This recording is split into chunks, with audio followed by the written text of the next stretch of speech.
गदरे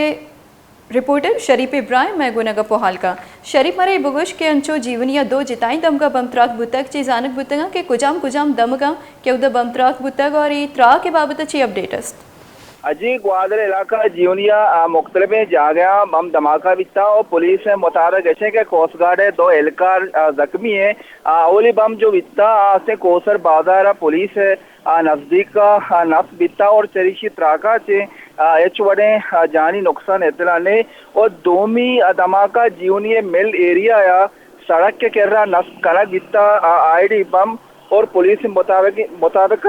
आउदा से ग्वादर से Pakistan coast guard motorcycle गश्ती टीम में दो एहलकार जख्मी बितंगा तो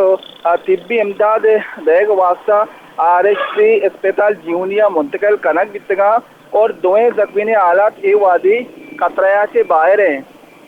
जी शरीफ बलूच 5 मिनट वर तफसीलात दिया का जीवनिया दो जिताई दम का बम त्राक बुतक जो कि गुशक भागा के अख्तरा के कोसर बासारा पुलिस नसी का कनक बुतक और जो कि दोमी त्राक हम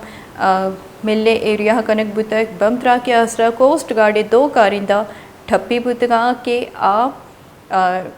अस्पताल बरक बुतगा बलियाउदा यानी जावर जवान गुशक भागा जीवनिया दो जिताई दम का बम त्राक के असरा कोस्ट गार्ड दो कारिंदा ठप्पी बुतक।